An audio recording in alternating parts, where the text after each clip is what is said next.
السلام علیکم ورحمۃ اللہ وبرکاتہ۔ نظام الدین سے جو بھی کہا جاتا ہے وہ سب حضور کی سنت اور صحابہ کی سیرت ہے۔ حضرت دامت برکاتہم نے بہت قیمتی باتیں ارشاد فرمائی ہیں۔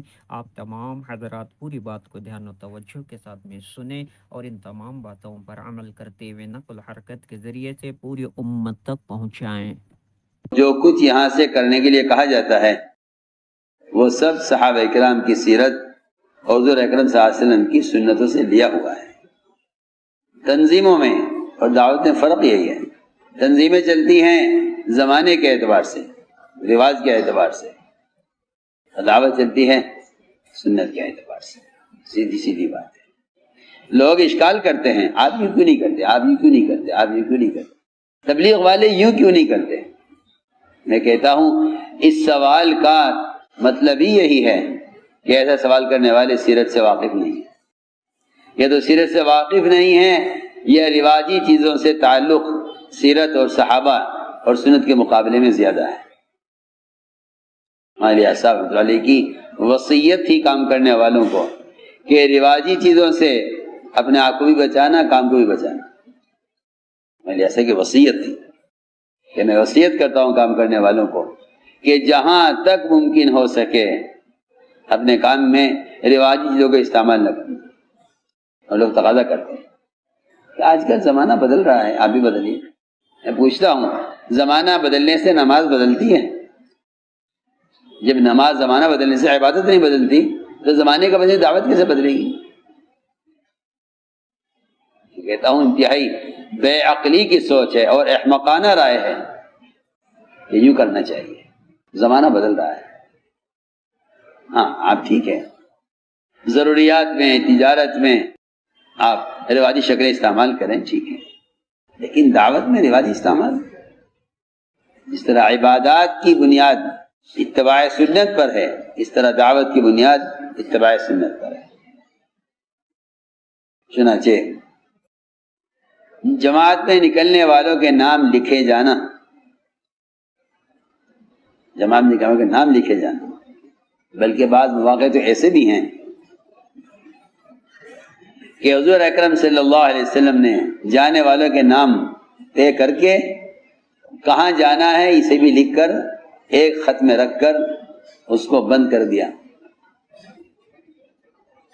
خط کو بند کر دیا، فرمایا کہ یہاں سے روانہ ہو جاؤ، 3 دن تک سفر کرنا، 3 دن سفر کے بعد خط کھول کر دیکھنا۔ یہاں تو جماعتوں کے پہلے رخ معلوم ہو جاتا ہے کہاں جانا ہے، یہاں ریزرویشن بھی ہو جاتا ہے، ٹکٹ بھی ہو جاتے ہیں، سارے کام پہلے ہی ہو جاتے ہیں۔ اور صحابہ میں کے زمانے میں آپ نے ایسی جماعتیں بھی روانہ کی ہیں کہ جہاں جانا ہے وہاں جانے کے لیے جب تک نکلنے کے ماحول میں نہیں ہوں گے آگے بڑھنے کی استعداد پیدا نہیں ہوگی، آگے بڑھنے کی استعداد پیدا نہیں ہوگی۔ آپ نے مدینہ میں نہیں بتلایا کہاں جانا ہے، جماعت کو روانہ کیا، خط بند کر کے دیا اور خط کے اندر رخ بتا دیا، کہا کہ 3 دن کی مسافت کے بعد خط کھول کر دیکھنا اس میں کیا لکھا ہوا ہے اور کہاں جانا طے ہوا ہے۔ معلوم ہوگا کہاں جانا ہے تو ماحول میں ہوں گے۔ پھر یہ فرما دیا اگر کوئی اس خط کے پڑھنے کے باوجود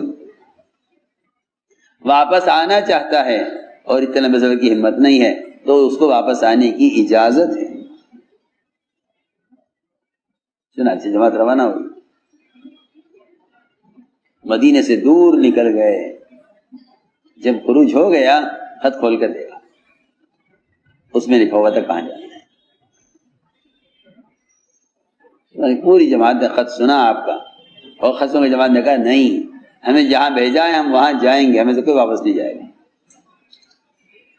اس لیے ہے اصول ہے کہ خروج میں آگے کی تشکیل کی جائے،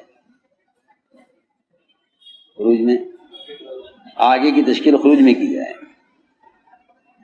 چنانچہ اللہ کے راستے میں نکلنے والوں کے نام لکھے جانا یہ ایسا معمول تھا کہ صرف تبوک کا موقع تھا جس میں جانے والوں کا پرچہ اور رجسٹر نہیں بنایا گیا اور نام نہیں لکھے گئے، سوائے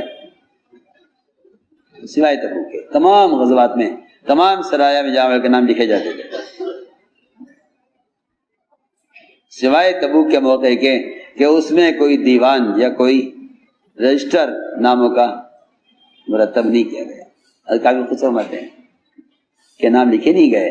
اتنا بڑا قافلہ اگر غائب ہو جاتا تو اس کے غائب ہونے کا پتہ نہ چلتا، غائب ہونے کا پتہ نہ چلتا، اللہ ہے کہ وحی سے معلوم ہو کہ فلاں نہیں آیا. لیکن اتنے بڑے قافلے میں حضور اکرم صلی اللہ علیہ وسلم نے اپنے ایک ساتھی کے غائب ہونے کو محسوس کر لیا. فرمایا ما فعل قول مالک، قول مالک کہاں ہے؟ نظر نہیں آ رہا. اب نظر کیجئے، اتنے بڑے قافلے میں ایک آدمی کبھی محسوس ہو گئی اور یہاں مسجد وار جماعت کو اپنے ساتھی کے انتقال کی بھی خبر نہیں ہوتی. ہاں بڑے قافلے میں ایک آدمی کی کمی محسوس ہو گئی، ہمیں نہیں پتہ چلتا کون ساتھی ہے کون نہیں ہے. تو میں نے عرض کیا کہ ایک اصول یہ بھی تھا کہ نکلنے والوں کے نام لکھے جاتے تھے، اور نام کے لکھے جانے کی حکمت یہ تھی تاکہ ہر آدمی یہ سمجھے کہ ہاں میری جماعت میں میرا نکلنا طے ہو چکا ہے، جس میں نکلنا ہے. فرماتے ابن عباس رضی اللہ عنہما کہ انہوں نے سنا آپ کو فرماتے ہوئے کہ ہرگز کوئی مرد کسی اجنبی عورت کے ساتھ خلوت میں نہ رہے. لوگ بیچارے باتیں بناتے ہیں کہ فتنے کا اندیشہ نہیں ہے تو کوئی حرج نہیں. اچھا آپ کو معلوم ہے فتنے کا اندیشہ نہیں ہوگا، معلوم فتنہ نہیں ہوگا. کوئی تم میں سے اپنے مزکہ ہونے کا دعویٰ نہیں کر سکتا. حالانکہ حضرت مریم کے سامنے آنے والا فرشتہ تھا، لیکن مریم نے کیا کہا؟ انی اعوذ بالرحمن منک. جی ہاں، یہ نہیں کہا انی اعوذ بالرحمن منک ان کنت تقیہ. اگرچہ تجھے فتنے کا کوئی اندیشہ نہ ہو، تو پرہیز متقی اللہ سے ڈرنے والا ہو، تب میں تجھ سے پناہ تبھی میں تجھ سے پناہ چاہتی ہوں. اللہ ان کنت تقیہ، اگرچہ تو بہت متقی ہے، اور ظاہر بات ہے پھر اس سے زیادہ متقی کون ہوگا، پھر بھی میں تجھ سے اللہ کی پناہ چاہتی ہوں، میرے سامنے سے ہٹ جا، میں یہ دیکھنا نہیں چاہتی. تو فرمایا کہ ہرگز کوئی مرد کسی اجنبی عورت کے ساتھ خلوت میں نہ رہے، کیونکہ اس کا تیسرا شیطان ہوتا ہے. جب تیسرا شیطان ہے تو فتنے کا اندیشہ پورا ہے. اور ہرگز کوئی عورت بغیر اپنے شرعی محرم کے سفر نہ کرے. جی ہاں، لوگ بہت چاہتے ہیں دوسرا جماعت نکلے، ایک ہماری بھی عورت ہو جائے. ہم تو نہیں جا سکتے، ان کے ساتھ چلی جا. شرعی محرم ہونا چاہیے، شرعی محرم ہونا لازم ہے. بعض کہتے نہیں یہاں سے یہاں تک جانا ہے، کہ ہاں یہاں سے یہاں تک جانا نہیں، فتنوں کے اعتبار سے احتیاط ہوتی ہے، زمانے کے اعتبار سے نہیں. کہ زمانہ فتنوں کے اعتبار سے جیسا زمانہ ہوگا ویسی احتیاط ہوگی. آپ کے حضرت عمر کے زمانے میں ہی عورتوں کا مسجد میں آنا روک دیا گیا تھا. یہ زمانہ فتنوں کا شروع ہو گیا. اس زمانے میں خیر القرون عورت مسجد میں آئے. چنانچہ فرمایا کوئی عورت ہرگز سفر نہ کرے جب تک اس کے ساتھ اس کا شرعی محرم نہ ہو.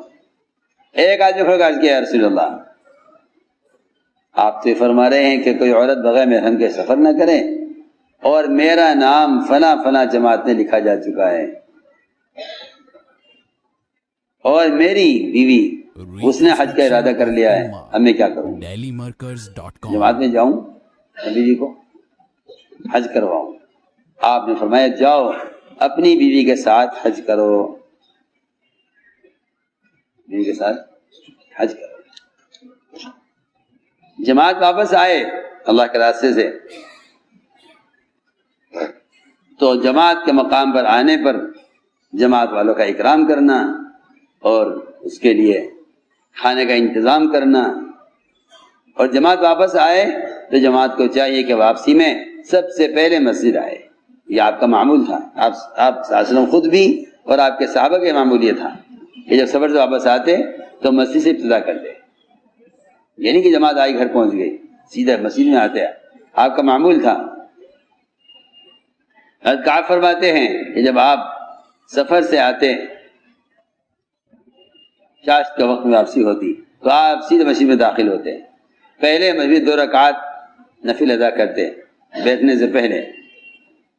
جابر بن عبداللہ فرماتے ہیں کہ میں آپ کے ساتھ تھا ایک سفر میں، ہم مدینہ منورہ پہنچے تو آپ نے مجھ سے فرمایا کہ جابر چلو پہلے مسجد میں داخل ہوتے ہیں اور یہاں 2 رکعات نماز پڑھو۔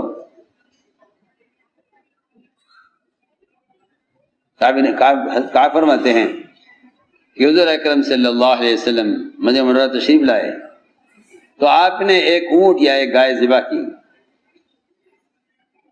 حضرت جابر فرماتے ہیں کہ آپ نے مجھ سے ایک اونٹ خریدا سفر سے واپسی پر، 2 اوقیہ 1 درہم یا 2 درہم کا۔ جب آپ مقام سرار پر پہنچے تو آپ نے حکم فرمایا کہ اس گائے کو ذبح کیا جائے، چنانچہ ذبح کی گئی اور کھانا بنایا گیا، اس میں سب نے کھانا کھایا۔ اب مدینہ پہنچے تو آپ نے مجھے حکم فرمایا کہ میں پہلے مسجد میں داخل ہوں اور 2 رکعات نماز پڑھوں، یعنی آپ نے اس جانور کی قیمت ادا فرمائی مسجد میں آ کر 2 رکعات نماز پڑھنے کے بعد۔ نہیں، اس سے اونٹ خریدا تھا ذبح کرنے کے لیے، اس کی قیمت ادا کی آپ نے مدینہ آ کر مسجد میں 2 رکعات نماز۔ اللہ رب العزت ہم سب کو ان تمام باتوں پر عمل کرنے کی توفیق عطا فرمائے۔